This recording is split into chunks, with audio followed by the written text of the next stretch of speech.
الحمد للہ وحدہ والصلاة والسلام علی من لا نبی بعدہ اما بعد فاعوذ باللہ من الشیطان الرجیم بسم اللہ الرحمن الرحیم یا ایہا الرسل کلوا من الطیبات واعملوا صالحا انی بما تعملون علیم قال النبی صلی اللہ علیہ وسلم طلب کسب الحلال فریضۃ بعد الفریضہ او کما قال علیہ الصلاة والسلام صدق اللہ العظیم وصدق رسولہ النبی الکریم الامین ونحن على ذلك من الشاہدین والشاکرین والحمد للہ رب العالمین۔ برادران گرامی، آج جس موضوع پر گفتگو کرنے کا ارادہ ہے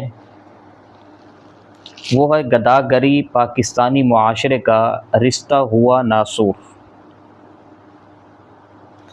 اسلام سے پہلے گداگری کا تصور بعض مذاہب میں مذہبی لوگوں کو کسب معاش کی اجازت نہیں تھی اور ان کی گزر بسر بھیک اور نظر و نیاز پر تھی۔ ہندو مذہب میں برہمن اونچی ذات کہلاتی ہے، لیکن ان کی گزر بسر بھی خیرات پر ہوتی تھی، اور برہمنوں کے علاوہ جو عام ہندو تھے بلکہ آج بھی ان پر لازم ہے کہ وہ برہمنوں کو خیرات پیش کریں۔ اسی طریقے سے عیسائیوں میں جب رہبانیت کا عروج تھا تو نہ صرف مذہبی پیشوا بلکہ جو لوگ بھی اپنے آپ کو ریاضت کے لیے وقف کر دیتے تھے تو ان کا گزارا بھی مخیر حضرات کی خیرات سے ہوتا تھا۔ ایسے ہی بت مذہب میں بھی یہ تصور پایا جاتا ہے، لیکن اسلام نے پہلے دن سے کسب حلال کو ضروری قرار دے دیا اور گداگری کی مذمت بیان کی ہے۔ قرآن کریم ہمیں بتاتا ہے کہ اللہ تعالیٰ نے نہ صرف عام لوگوں کو بلکہ انبیاء کرام علیہم السلام کو بھی حلال کمانے اور حلال کھانے کا حکم دیا۔ چنانچہ جو آیت کریمہ خطبے میں تلاوت کی اس میں اللہ تعالیٰ فرماتے ہیں یا ایھا الرسل کلوا من الطیبات واعملوا صالحا، کہ اے میرے رسولو تم پاکیزہ چیزیں کھاؤ اور نیک عمل کرو۔ بعض حضرات نے اس میں مناسبت یہ بیان کی ہے کہ اللہ پہلے فرما رہے ہیں پاکیزہ چیزیں کھاؤ، پھر حکم دے رہے ہیں کہ نیک عمل کرو، تو ان دونوں چیزوں میں مناسبت کیا ہے؟ وہ مناسبت یہ ہے کہ جب انسان پاک و حلال کھاتا ہے تو اللہ پاک اس کو نیک عمل کی توفیق ابھی عطا فرما دیتے ہیں۔ حرام کھانے سے دل سخت ہو جاتے ہیں اور نیک عمل کی توفیق سلب ہو جاتی ہے۔ بہت سے حرام کھانے والے ایسے ہیں کہ نماز نہیں پڑھ سکتے، بعض ایسے ہیں نماز تو پڑھتے ہیں لیکن ان کی نمازوں میں خشوع و خضوع نہیں ہوتا، بعض ایسے بد نصیب بھی ہوتے ہیں کہ حرام کھانے کی وجہ سے مسلسل ایمان تک محروم ہوتے جاتے ہیں اور انہیں خاتمہ بالایمان نصیب نہیں ہوتا۔ اس لیے اللہ پاک نے قرآن کریم میں کئی بار تاکید فرمائی کہ اے ایمان والو، کھاؤ، میری دی ہوئی نعمتیں استعمال کرو، لیکن پاکیزہ چیزیں، حلال چیزیں، حرام نہیں ہیں۔ یا ایھا الذین آمنوا کلوا من طیبات ما رزقناکم، یا ایھا الذین آمنوا، کہ اے ایمان والو، کلوا من طیبات ما رزقناکم، جو چیزیں ہم نے تم کو دی ہیں ان میں سے پاکیزہ چیزیں، حلال چیزیں استعمال کرو،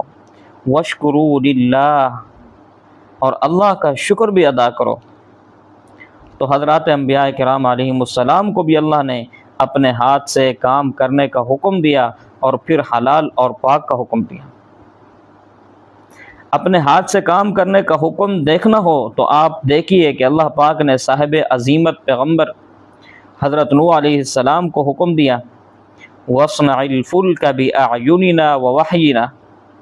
وَاصْنَعِ الْفُلْكَ،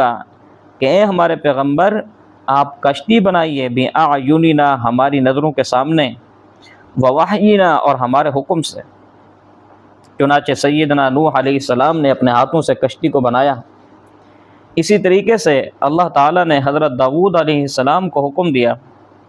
ان اعمل سابغات وقدر فی السرد واعملوا صالحا، کہ آپ زرہیں بنائیں، وقدر فی السرد، اور اچھے طریقے سے بنائیں، واعملوا صالحا، چنانچہ حضرت داؤد علیہ السلام بہت اچھی زرہیں بنایا کرتے تھے، اور آگے فرمایا واعملوا صالحا، اور نیک عمل کرو۔ تو اپنے ہاتھ سے کام کرنا یہ نہ منصب نبوت کے منافی ہے، نہ مقام ولایت کے منافی ہے، نہ کسی مدرس، محدث، مفسر اور مبلغ کی شان کے منافی ہے۔ اللہ پاک نے قرآن کریم میں عبادت کرنے والوں کو حکم دیا ہے سورہ جمعہ میں فَإِذَا قُضِيَتِ الصَّلَاةُ فَانتَشِرُوا فِي الْأَرْضِ وَابْتَغُوا مِنْ فَضْلِ اللَّهِ، کہ جب جمعے کا دن نماز ادا ہو جائے تو اب زمین میں پھیل جاؤ، فَانتَشِرُوا فِي الْأَرْضِ وَابْتَغُوا مِنْ فَضْلِ اللَّهِ، اور جا کر اللہ کا فضل تلاش کرو۔ جمعے کا دن سید الایام، سارے دنوں کا سردار، انتہائی مبارک دن ہونا تو یہ چاہیے کہ اللہ کہے کہ آج کا سارا دن میرے گھر میں گزارو، آج کا سارا دن عبادت میں، تلاوت میں اور دعا میں گزارو، جیسے یہودی ہفتے کا دن پورا عبادت میں گزارا کرتے تھے۔ لیکن اللہ نے مسلمانوں کو حکم دیا کہ جب جمعے کے لیے پکارا جائے تو دوڑ کر آؤ، اور جب جمعے سے فارغ ہو جاؤ تو اب چلے جاؤ، زمین میں پھیل جاؤ اور جا کر اللہ کا فضل تلاش کرو۔ اللہ کے فضل سے مراد حلال روزی ہے۔ اللہ پاک نے رزق کے حلال کو اپنا فضل قرار دے دیا ہے۔ اللہ کا فضل صرف ایمان نہیں ہے، اللہ کا فضل صرف نماز کی توفیق نہیں ہے، بلکہ رزق حلال کے مواقع میسر آ جانا اور اللہ کا با فراغت روزی کسی کو دینا، یہ بھی بہت بڑا فضل ہے۔ اور اس سے یہ مانگنا چاہیے جو ہمارے پیغمبر حضرت محمد مصطفیٰ صلی اللہ علیہ وسلم وضو کے بعد مانگا کرتے تھے، بڑی پیاری دعا ہے، اللہم اغفر لی ذنبی، کہ اللہ میرے گناہوں کو معاف فرما دے، ووسع لی فی داری، میرے گھر میں وسعت پیدا فرما دے، وبارک لی فی رزقی، اور میرے رزق میں بھی برکت عطا فرما دے۔ یہ وضو کے مقام پر دعا ہے، تو رزق میں وسعت اور عزت والی روزی کا مل جانا اور حصول رزق کے مواقع میسر آ جانا، دکان چل جانا، کاروبار کا ترقی کر جانا، جبکہ شریعت کے دائرے میں ہو، یہ اللہ پاک کا فضل ہے۔ چنانچہ اللہ پاک نے فرمایا جب فارغ ہو جمعہ سے تو میرا فضل تلاش کرو۔ ایک بزرگ کے بارے میں نے پڑھا کہ جب وہ جمعہ ادا فرما لیتے تو پھر مسجد کے دروازے پہ کھڑے ہو کر دعا کرتے کہ اللہ آپ نے مجھے جمعے کے لیے پکارا تھا، میں آ گیا، اور پھر آپ نے حکم دیا کہ نماز سے فارغ ہو جاؤ اور میرا فضل تلاش کرو، تو اب میں آپ کے فضل کی تلاش میں جا رہا ہوں، میرے لیے اپنے فضل کی تلاش آسان فرما دیں۔ تو عبادت گزاروں کو بھی اللہ نے یہی حکم دیا ہے کہ عبادت سے فارغ ہو کر میرا فضل یعنی حلال رزق تلاش کرو۔ اور اسلام نے ہمیں یہ بتایا کہ اللہ کی رضا صرف نماز میں نہیں، صرف روزوں میں نہیں، صرف حج میں نہیں، اور اللہ کی رضا حاصل کرنے کے لیے پہاڑوں کی غاروں میں اور جنگلوں کی تاریک گوشوں میں جانے کی ضرورت نہیں ہے، اور اللہ کی رضا صرف مسجد اور خانقاہ میں حاصل نہیں ہو سکتی، بلکہ اللہ کی رضا مزدوروں کی ٹوکری اٹھا کر، ٹھیلا چلا کر، زراعت، صناعت، تجارت کر کے، مریضوں کا علاج کر کے، راستے سے پتھر ہٹا کر، ماں کے قدموں میں بیٹھ کر، بیوی کے حقوق ادا کر کے، شوہر کی خدمت کر کے بھی اللہ کی رضا حاصل ہو سکتی ہے۔ بلکہ بعض اوقات وہ شخص جو فرائض کی ادائیگی کے ساتھ ساتھ رزق حلال کے لیے محنت بھی کرتا ہے، وہ اس عبادت کرنے والے سے افضل ہوتا ہے جس نے اپنے آپ کو صرف نماز روزے کے لیے مخصوص کر رکھا ہے۔ ایک حدیث میں آتا ہے کہ دو صحابی اپنے ساتھ اپنے ایک تیسرے ساتھی کو لے کر نبی اکرم صلی اللہ علیہ وسلم کی خدمت میں حاضر ہوئے، اور جو تیسرا ساتھی تھا وہ بڑا ہی لاغر اور بیمار سا لگ رہا تھا۔ نبی اکرم صلی اللہ علیہ وسلم نے پوچھا اسے کیا ہوا؟ ان دونوں نے بتایا کہ اللہ کے نبی یہ ہر وقت سارا سال روزے رکھتا ہے اور نماز پڑھتا رہتا ہے، اس لیے اس کی حالت ہوگی۔ تو آپ صلی اللہ علیہ وسلم نے پوچھا کہ اس کے اونٹ کون چراتا ہے؟ تو انہوں نے فرمایا کہ ہم چراتے ہیں۔ تو آپ صلی اللہ علیہ وسلم نے پوچھا اس کے بچوں کی کفالت کون کرتا ہے؟ انہوں نے کہا کہ ہم کفالت کرتے ہیں۔ تو حضور اکرم صلی اللہ علیہ وسلم نے اس کی طرف اشارہ کرتے ہوئے فرمایا تم اس سے زیادہ عبادت کرنے والے ہو، تم اللہ کے فرائض بھی ادا کرتے ہو، ساتھ اس کی خدمت بھی کرتے ہو محنت مزدوری کر کے، اللہ تعالیٰ زیادہ تمہیں اجر و ثواب عطا فرمائیں گے۔ تو میرے آقا حضرت محمد مصطفیٰ صلی اللہ علیہ وسلم نے مختلف احادیث میں کسب حلال کی ترغیب دی اور بھیک مانگنے کی اور انسانوں سے ہاتھ پھیلانے کی مذمت بیان فرمائی۔ حضرت عبداللہ بن مسعود رضی اللہ تعالیٰ عنہ سے روایت ہے، طلب قصب الحلال فریضۃ بعد الفریضہ، کہ حلال رزق کا تلاش کرنا، حلال روزی کا کمانا یہ ایک فریضے کے بعد فریضہ ہے، یعنی یہ اہم فریضہ ہے حلال روزی کا کمانا۔ اور اسی طرح حضرت ابو رافع رضی اللہ تعالیٰ عنہ سے بھی روایت ہے کہ رسول اللہ صلی اللہ علیہ وسلم سے سوال کیا، ای الکسب اطیب، کہ اللہ کے نبی سب سے پاکیزہ کمائی کون سی ہے، سب سے پاکیزہ روزی کون سی ہے؟ تو آپ صلی اللہ علیہ وسلم نے فرمایا، عمل الرجل بیدہ وکل بیع مبرور، انسان کا اپنے ہاتھ سے کام کرنا اور ہر جائز تجارت کرنا یہ سب سے پاکیزہ کمائی ہے۔ ایک دوسری روایت میں آتا ہے کہ آپ صلی اللہ علیہ وسلم نے فرمایا کہ انسان جو اپنے ہاتھوں سے کما کر کھاتا ہے تو اللہ کے نزدیک اس سے بہتر اور اس سے پاکیزہ روزی کوئی نہیں۔ اور فرمایا کہ حضرت داؤد علیہ السلام اپنے ہاتھوں کی کمائی کھایا کرتے تھے، باوجود اس کے کہ وہ وقت کے بادشاہ تھے پھر بھی اپنے ہاتھوں سے محنت کرتے تھے اور اپنی روزی خود کما کر کھاتے تھے۔ تو ایک طرف تو آپ نے کسب حلال کی ترغیب دی، ہاتھ سے کام کرنے کی ترغیب دی، اور دوسری طرف اپنے صحابہ کرام کو انسانوں کے سامنے ہاتھ پھیلانے سے اور بھیک مانگنے سے سختی سے منع فرمایا۔ حضرت عوف بن مالک اشجعی رضی اللہ تعالیٰ عنہ سے روایت ہے کہ ہم ایک دفعہ رسول اللہ صلی اللہ علیہ وسلم کی خدمت میں بیٹھے ہوئے سے 7 یا 8 یا 9 افراد تھے کہ خود حضور صلی اللہ علیہ وسلم نے فرمایا، الا تبایعون رسول اللہ، کیا تم اللہ کے رسول کے ہاتھ پر بیعت نہیں کرتے؟ تو صحابہ کرام کہتے ہیں ہم نے عرض کیا ہم تو آپ کے دستے مبارک پر بیعت کر چکے ہیں۔ آپ نے پھر یہی سوال دہرایا، الا تبایعون رسول اللہ، کیا تم اللہ کے رسول کے ہاتھ پر بیعت نہیں کرتے؟ فرماتے ہیں ہم نے وہی جواب دیا، قد بایعتک یا قد بایعناک، کہ ہم نے عرض کیا کہ اللہ کے نبی ہم دوبارہ بیعت لینے کے لیے تیار ہیں لیکن ہم تو آپ کی بیعت کر چکے ہیں۔ فبسطنا ایدینا، فرماتے ہیں کہ ہم نے اپنے ہاتھ پھیلا دیے کہ ہم پھر بھی بیعت کر لیتے ہیں، لیکن اے اللہ کے نبی یہ تو بتا دیجئے کہ ہم کس چیز پر بیعت کریں؟ تو آپ صلی اللہ علیہ وسلم نے فرمایا، اللہ تعبدوا الا اللہ ولا تشرکوا بہ شیئا، کہ اللہ کے سوا کسی کی عبادت نہ کرنا، ان کے ساتھ کسی کو شریک نہ ٹھہرانا، اور فرمایا 5 نمازیں وقت پر ادا کرنا، میری اطاعت کرنا، اور فرمایا ولا تسألوا الناس شیئا، اور انسانوں سے کبھی بھی سوال نہ کرنا۔ ایسا معلوم ہوتا ہے کہ حضور صلی اللہ علیہ وسلم نے جو نئی بیعت لی یہ یہی تاکید کرنے کے لیے لی کہ انسانوں سے کبھی سوال نہیں کرنا۔ اس لیے عبادت کی بیعت تو آپ پہلے بھی لے چکے تھے، برات کی بیعت تو آپ پہلے بھی لے چکے تھے، 5 نمازیں ادا کرنے کی بیعت تو آپ پہلے بھی لے چکے تھے، اپنی اطاعت کی بیعت تو پہلے ہی لے چکے تھے۔ آج کی نشست میں جس چیز پر آپ صلی اللہ علیہ وسلم بیعت لینا چاہتے تھے وہ یہ کہ انسانوں کے سامنے دست سوال دراز نہ کرنا، انسانوں سے بھیک نہ مانگنا، مقصد اس چیز پر بیعت تھی۔ لیکن برکت کے لیے دوسری چیزیں بھی بیعت کے لیے دوبارہ ذکر فرمائی، اللہ کی عبادت کو بھی اور شرک سے برات کو بھی۔ تو حضرت عوف بن مالک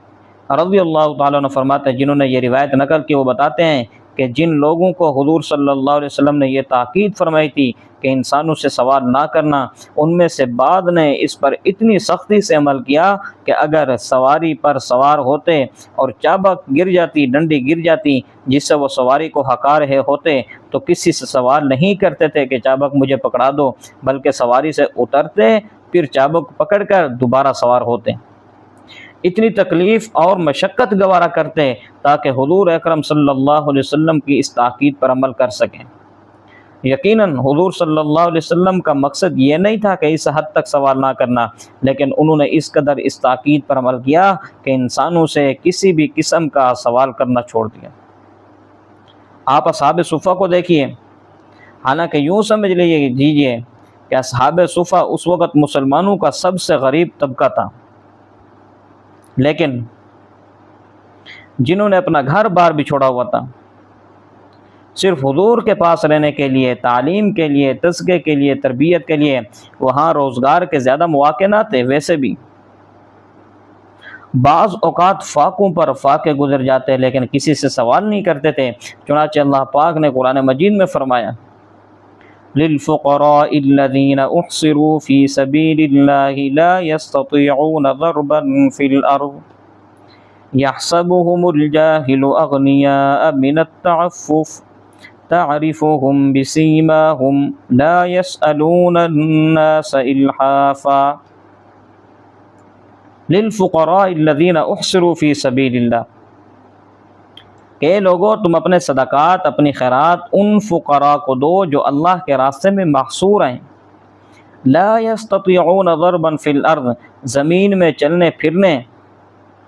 اور محنت مزدوری کی طاقت نہیں رکھتے، يحسبهم الجاهل اغنياء من التعفف، ایک انجان آدمی ان کو سمجھتا ہے کہ یہ غنی ہیں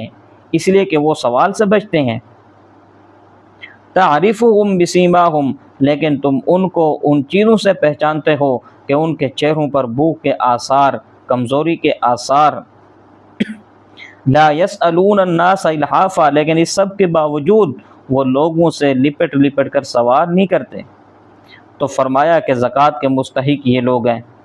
جن کو ایک انجان آدمی سمجھتا ہے کہ شاید یہ غنی اور مالدار لوگ ہیں، حالانکہ بھوک کی وجہ سے ان کی جسمانی حالت بھی قابل رحم ہے، اور ان کے چہروں پر بھی ان کی نقاہت اور ان کی بھوک کی حالت بھی قابل رحم ہے، ان کے چہروں سے بھی ان کی نقاہت اور بھوک کا اظہار بھی ہوتا ہے، مگر زبان سے پھر بھی کسی کے سامنے ظاہر نہیں کرتے۔ تو ناداری کے باوجود، بھوک کے باوجود اصحاب صفہ کسی سے مانگتے نہیں تھے۔ مدینے والے بعض اوقات اپنے باغات سے کھجوروں کے خوشے توڑ کے لاتے اور صفہ میں لٹکا دیتے تھے، اور یہ وہی کھجوریں توڑ کر اپنی بھوک ختم کرتے مگر پھر بھی سوال نہ کرتے تھے۔ ان میں سے بعض بھوک کی وجہ سے بے ہوش تک ہو جاتے تھے لیکن مانگنا پھر بھی گوارا نہ کرتے تھے۔ خود حضور اکرم صلی اللہ علیہ وسلم کی نظر میں یہ اتنے قابل قدر لوگ تھے کہ حضرت عبداللہ بن عباس رضی اللہ تعالیٰ عنہ سے روایت ہے کہ ایک دن رسول اکرم صلی اللہ علیہ وسلم اصحاب صفہ کے پاس سے گزرے اور ان کی حالت کو دیکھا تو فرمایا ابشروا یا اصحاب الصفہ، اے صفہ والو تمہیں خوشخبری ہو،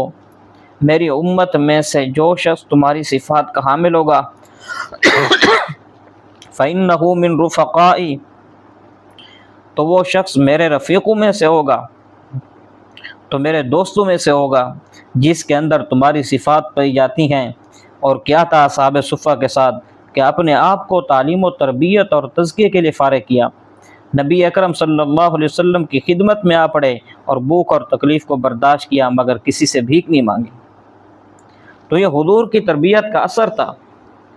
آپ کی تاکیدات کا اثر کہ تکلیف کے باوجود صحابہ کسی سے مانگتے نہیں۔ حضرت مالک بن سنان رضی اللہ تعالیٰ عنہ کے بارے میں آتا ہے کہ ایک دفعہ ان پر ایسا وقت بھی گزرا کہ 3 دن بھوکے رہے مگر کسی سے سوال نہیں کیا۔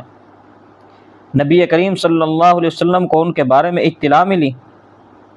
تو فرمایا جو کوئی سوال سے بچتا ہے تو وہ میرے صحابی مالک بن سنان کو دیکھ لے کہ 3 دن تک بھوکا رہا مگر پھر بھی کسی کے سامنے ہاتھ نہیں پھیلایا۔ اور ایک موقع پر حضور اکرم صلی اللہ علیہ وسلم نے فرمایا کہ تم میں سے کون ہے جو مجھے یہ ضمانت دیتا ہے کہ میں انسانوں سے بھیک نہیں مانگوں گا، لا يسأل الناس شيئا اتکفل له بالجنہ، تو جو مجھے یہ اس چیز کی ضمانت دے گا میں اسے جنت کی ضمانت دیتا ہوں۔ تو حضرت صبان رضی اللہ تعالیٰ عنہ کھڑے ہو گئے، انہوں نے عرض کیا یا رسول اللہ میں اس بات کی ضمانت دیتا ہوں کہ کبھی کسی انسان سے سوال نہیں کروں گا۔ حضور صلی اللہ علیہ وسلم نے فرمایا میں تمہارے لیے جنت کی ضمانت دیتا ہوں۔ صرف یہ حضرت صبان کے لیے نہ تھی، حضور کے زمانے کے مسلمانوں کے لیے نہیں تھی، قیامت تک جو لوگ اپنے آقا کی تعلیم پر انسانوں سے سوال کرنے سے بچیں گے تو ان کے لیے یہ ضمانت ہے انشاءاللہ۔ قیامت کے دن حضور اکرم صلی اللہ علیہ وسلم اللہ کے حضور اس کے لیے جنت کے سفارشی ہوں گے۔ صحابہ کا حال یہ تھا کہ جب حضور سے کوئی وعدہ کر لیتے تو پھر اس سے زندگی بھر نبھاتے تھے، اس لیے کہ وہ صرف زبانی عاشق نہ تھے، صرف نعروں کے عاشق نہیں تھے، حضور سے جو وعدہ کرتے تو پھر اس کو پورا کرتے تھے۔ حضرت حکیم بن حزام رضی اللہ تعالیٰ عنہ کے بارے میں آتا ہے کہ میں حضور اقدس صلی اللہ علیہ وسلم کی خدمت میں حاضر ہوا اور آپ سے میں نے کچھ سوال کیا، حضور نے مجھے دے دیا، میرا سوال پورا کیا۔ میں دوبارہ حاضر ہوا، پھر سوال کیا، آپ نے پھر میرا سوال پورا کیا۔ تیسری دفعہ سوال کیا، حضور نے پھر میری حاجت پوری کی۔ لیکن اس موقع پر حضور صلی اللہ علیہ وسلم نے فرمایا، حکیم ان هذا المال خضرۃ حلوہ، یہ مال بڑا سر سبز اور بڑا میٹھا ہے۔ فمن اخذہ بطیب نفس بورک لہ فیہ، جسے اللہ پاک خود عطا فرما دیں، بن مانگے عطا فرما دے تو اس کے مال میں برکت دی جاتی ہے۔ ومن اخذہ باشراف نفس لم یبارک لہ فیہ، لیکن جو شخص لالچی بن کر لوگوں سے مانگتا ہے تو اس کے رزق میں برکت نہیں دی جاتی۔ اور فرمایا کہ مانگنے والا اس شخص کے جیسا ہوتا ہے جو کھاتا تو بہت ہے لیکن کبھی سیر نہیں ہوتا۔ زیادہ حکیم انسانوں سے سوال نہ کیا کرو۔ وعدہ کیا، یا رسول اللہ آج کے بعد میں کسی انسان سے سوال نہیں کروں گا۔ چنانچہ پھر اس وعدے کو زندگی کی آخری سانس تک نبھایا، کسی سے سوال نہیں کیا۔ حضور صلی اللہ علیہ وسلم دنیا سے رخصت ہو گئے۔ حضرت ابوبکر صدیق رضی اللہ تعالیٰ عنہ نے ان کا جو حصہ بنتا تھا ہدیے میں ان کو دینا چاہا، نہیں لیا۔ حضرت ابوبکر صدیق رضی اللہ تعالیٰ عنہ دنیا سے چلے گئے۔ حضرت عمر فاروق رضی اللہ تعالیٰ عنہ نے ان کو عطیے میں سے ان کا حصہ دینا چاہا مگر نہ لیا۔ کہا کہ میں نے اپنے حبیب، اپنے آقا حضرت محمد الرسول اللہ صلی اللہ علیہ وسلم سے وعدہ کیا تھا کہ میں آج کے بعد کسی انسان سے سوال نہیں کروں گا۔ اتنی تاکیدات قرآن میں اور حدیث میں رزق حلال کمانے کی، اور اتنی مذمت بھیک مانگنے کی، پھر اتنی تاکید انسانوں سے سوال نہ کرنے کی، لیکن شرم کا مقام ہے۔ ایسا لگتا ہے کہ آج دنیا میں سب سے زیادہ بھیک مانگنے والے مسلمانوں کے اندر پائے جاتے ہیں۔ ہماری کوئی جگہ، کوئی مقام بھیک مانگنے والوں سے خالی نہیں، نہ مارکیٹیں، نہ بازار، نہ محلے، نہ مسجدیں، حتیٰ کہ حرم شہرمین شریفین بھی پیشہ ور گداگروں سے خالی نہیں ہیں۔ ایسے بد نصیب بھی ہیں جو جیبیں کاٹنے کے لیے جاتے ہیں، یہی مقصد چوری چکاری کے لیے جا رہا ہے۔ اللہ کے گھر کی زیارت، حج عمرہ پیش نظر نہیں، بلکہ چوری چکاریں اور جیبیں کاٹ رہے ہیں۔ آپ کو ہر طرح کے بھیک مانگنے والے ملیں گے، بوڑھے بھی، جوان بھی، بچے بھی، خواتین بھی، اور ایسے ڈھیٹ قسم کے جو پیچھے تک نہیں چھوڑتے، پھر حرم کے اندر بھی۔ تو مذہب بھی ایسا، پیغمبر بھی ایسا جس نے حلال کمانے کی ترغیب دی، محنت کی ترغیب دی اور خود محنت کر کے دکھائی بھی۔ ہمارے آقا صلی اللہ علیہ وسلم کی زندگی کا ایک نمایاں پہلو جو نبی کریم صلی اللہ علیہ وسلم نے جو کچھ کیا اس پر عمل کر کے بھی دکھا۔ حضور صلی اللہ علیہ وسلم کا تو بچپن بھی محنت مزدوری میں گزرا، جوانی بھی کسب حلال میں گزری۔ بچپن میں آپ نے بکریاں چرائیں، جوانی میں آپ نے تجارت فرمائی۔ پھر آپ کے خلفاء حضرت ابوبکر صدیق تاجر، حضرت عمر فاروق، حضرت عثمان غنی تاجر، یہ حضرات تاجر تھے رضوان اللہ تعالی عنہم اجمعین۔ حضرت علی کرم اللہ وجہہ محنت مزدوری کرنے والے، بارہا دفعہ مزدوری کی۔ ایسے بھی مواقع آئے کہ جب کسی غیر مسلم کے ہاں مزدوری کی، اور مزدوری بھی انتہائی مشقت والی، کے کنویں سے ڈول کھینچ کر زمین کو سیراب کیا، اور تھوڑی کھجوریں مزدوری میں ملیں اور گھر والوں کے لیے لے کر آئے۔ تو مذہب بھی ایسا، پیغمبر ایسا، خلفاء ایسے، صحابہ کرام ایسے، اصحاب صفہ کی ایسی حالت کہ بھوک برداشت کر لی لیکن کسی کے سامنے ہاتھ نہیں پھیلایا۔ تو ہم اس پیغمبر کے ماننے والے ہیں جنہوں نے سوال کرنے سے، انسانوں کے سامنے ہاتھ پھیلانے سے منع فرمایا۔ اس مذہب کے ماننے والے جس مذہب میں بھیک مانگنے والوں کی مذمت کی گئی ہے، لیکن آج سب سے زیادہ گداگر، سب سے زیادہ بھیک مانگنے والے، ایسا لگتا ہے کہ شاید بلکہ بعض تو لوگ مسلمانوں کو بھیک مانگنے کی دلیل اور جواز، مسلمان ہونے کو بھیک مانگنے کی دلیل اور جواز سمجھ لیے کہ اب مسلمان ہو گیا تو بھیک مانگنا میرے لیے جائز ہو گیا۔ ایک صاحب کا مضمون یاد آیا کہ انہوں نے عجیب انداز سے لکھا تھا کہ ایک مانگنے والا آ گیا میرے پاس کہ اللہ کے نام پر کچھ دے دے، جزاک اللہ۔ میں نے پوچھا کیوں دے دوں؟ کہنے لگا مسلمان ہو گیا ہوں جزاک اللہ۔ میں نے کہا پہلے کیا کرتے تھے؟ اس نے کہا کام کرتا تھا جزاک اللہ۔ میں نے کہا اب کیوں نہیں کرتے؟ کہتا ہے مسلمان ہو گیا ہوں جزاک اللہ، اب جزاک اللہ پر گزارا کر، کچھ دے دو، اس لیے کہ اسلام قبول کر لیے۔ محنت مزدوری کرتا تھا، اب نہیں کرتا۔ کئی لوگوں کو دیکھا کہ وہ مسجد میں کھڑے ہو جاتے ہیں اپنے اسلام قبول کرنے کی سند لے کر کہ بھائیو میں نے اسلام قبول کر لیا ہے، اب میں بھکاری بن گیا ہوں، میری کچھ مدد کرتے جاؤ۔ بہت بڑی سعادت ہے آپ نے اسلام قبول